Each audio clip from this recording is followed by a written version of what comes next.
Hey everyone, can you guys see the screen? Yes. Okay, looks like we have another session that just ended. We'll give a minute for people to join in.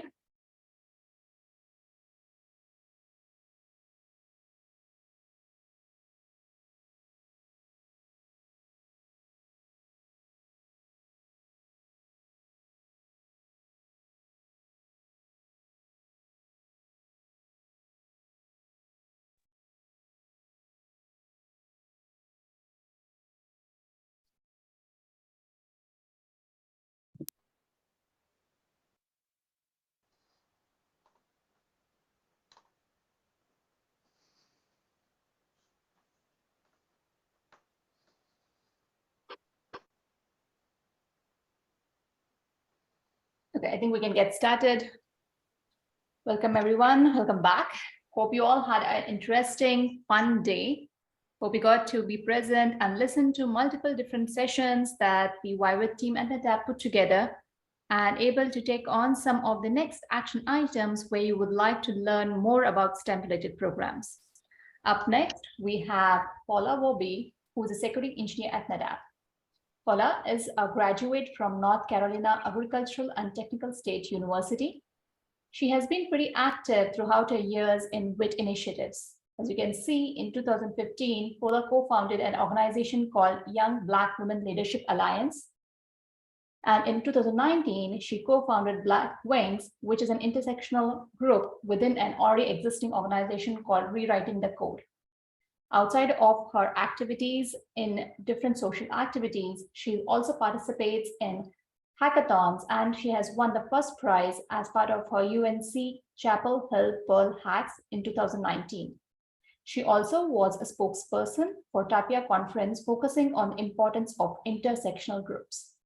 If you would like to reach Paula, and if you had got a chance to be in one of her workshops, she is amazing. She's great. She has a lot of insights on how different ways you can be part of with activities, how you can look into STEM, how to ensure that you can believe in yourself and take up a skill and accelerate in the chosen field. If you'd like to reach out to her, feel free to use her LinkedIn, which is shown up here. And it's also available on the website. Let me share the website that you can see and connect with her.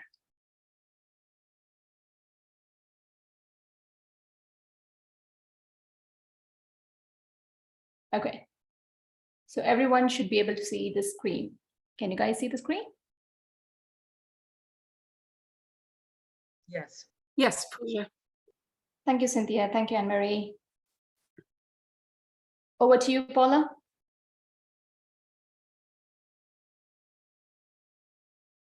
Yeah, thank you so much, Pooja. Sorry, it's muted there. Thank you so much. Welcome, everybody. Welcome again to the YWIT 2022 Young Women in Technology digital event. As Pooja said, my name is Paula Wambui, and I work here at NetApp as a security engineer. I graduated from the illustrious North Carolina A&T State University, located in Greensboro, North Carolina, and I studied computer science.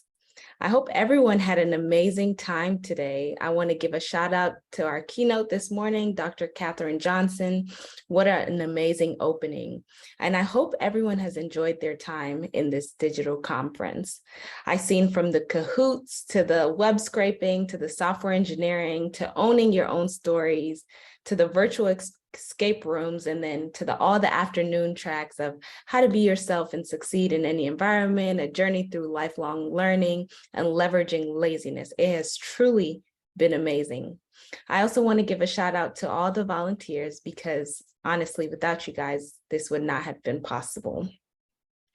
So how did I land here? I'm going to go way back when I was in 8th grade. I had a group of students, a group of high school students who came in and they talked about engineering. They talked about how they wanted to pursue careers in engineering once they graduated from high school. Now, for me at this moment, I had never heard about engineering. I never really thought of STEM. I was a student, I was great at math, but I wasn't good at any other subject. So I just kind of focused on my math class, and I did well in school. And I was one of those students that just did well, I tried to do my best, and went home. And when these group of students from high school came to my middle school, they talked about something called Project Lead the Way, which was an academy of engineering that you can join once you got to high school. Now, this just sparked up my memory, sparked up my energy, sparked everything that I thought. I started to think about pursuing careers in engineering. I started to research what engineering meant. I even started to look at what STEM truly means, because they just kept throwing that word out there, STEM, STEM, STEM. Fast forward, I finally got to high school, and I spent 4 years in the Academy of Engineering, and that's what got me to apply to college and apply for an engineering degree. In high school, the Academy of Engineering was placed into 4 different tracks. It was an introduction to engineering, a principle to engineering, architectural engineering, and then the last one that you took your final year of high school was digital engineering. I really enjoyed my time at the Academy of Engineering, and this is literally one of the biggest motivations that got me to pursue my degree in tech in engineering. Now, granted, at that time, we never really learned any coding and touched any code, but I had an interest in code, and really is what got me to select computer science over computer engineering. Fast forward, I was able to graduate and finish my college degree and start working here at this wonderful company, NetApp. And so my journey has been really great, but my journey would not have been possible without others around me who built and helped me. Throughout my journey, I was able to co-found a couple of organizations. The first one was YBLA, which stands for Young Black Leadership Alliance. And at that time, it just targeted women who were in high school that did excel in school. And the whole point of the organization was pretty much to make a difference in the community, to make a difference in today, tomorrow, and the future. The next organization I co-founded was Black Wings. Black Wings was just a community of women who were in computer science. And it wasn't that many of us, but we created this small community of women, and we were able to kind of sit and talk about our assignments, talk about our homework, talk about the things that we were experiencing being some of the only women in our degree.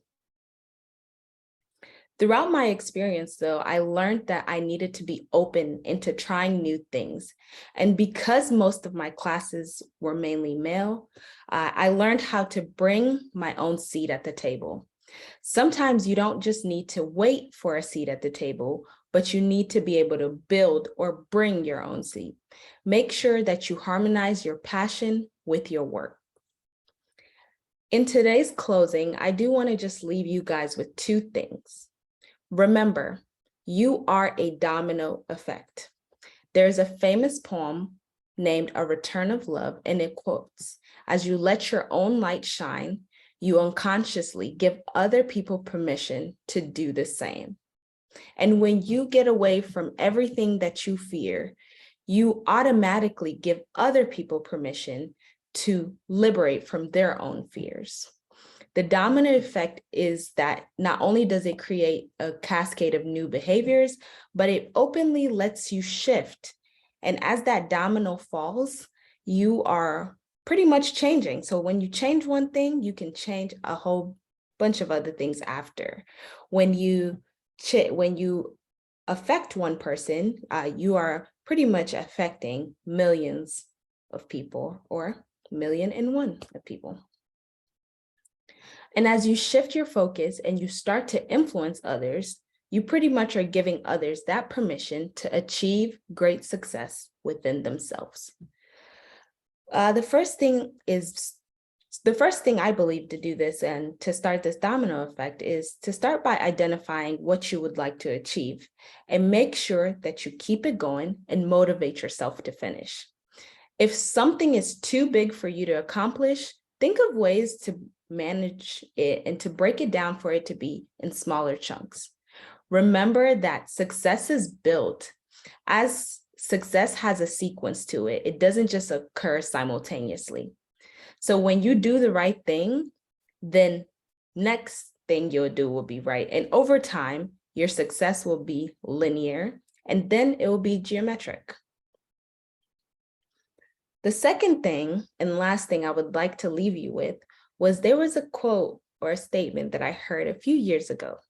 And it said, a monk told Joshua, I have just entered the monastery. Please teach me.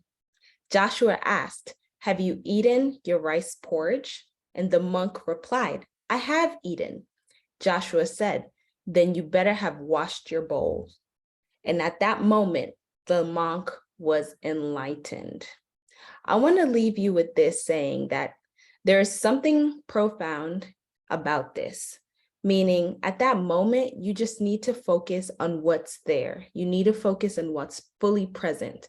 I know even for myself, sometimes I get to take a look around and I start to think of after I do this or after I complete this, what else do I need to do? And not just focusing on that moment where I'm at. The advice is super small and super minimal, but don't get your head caught up in thinking about the meaning of life. Instead, just do it. Just wash your bowl. And in the washing, you'll find what you need. Focus in that moment of what you're doing. Take time to be mindful and have gratitude in what you are and where you are in your life. Remembering to do these things when you're done with the activity isn't just about neatness, it's about that mindfulness and about completing what you started. I had learned the hard way that it's important for you to start out things and complete them, because once you finish, there is a certain level of achievement of finishing. But not only just finishing things, make sure you are doing things well. And as they say, wash your bowl with care and with joy.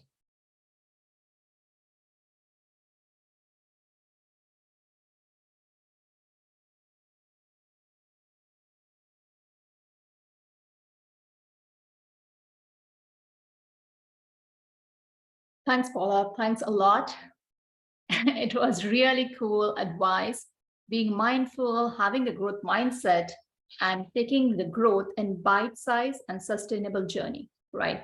Every one of us have our own unique talents and skills. We just need to believe in self, pick a passion, what we are interested in, and ensure that give ourselves full permission to try, to fail, test, get up and redo it. And on behalf of the whole YWIT team, Robert, Anne-Marie, Cynthia, volunteers, leads across everyone, we'd like to thank the attendees for taking time off of the school and being present for the first keynote session, for the whole first session of YWIT 2022 event. Again, you have registered for this event. If there was something that was missed due to a conflict at your school or did not have some time to attend, please feel free to attend the session tomorrow. We already have those Zoom webinar links shared with you. It's just going to be in West Coast time zone, so take things accordingly. Anne-Marie, Cynthia, Robert, Stephen, Paula, any last words from you guys?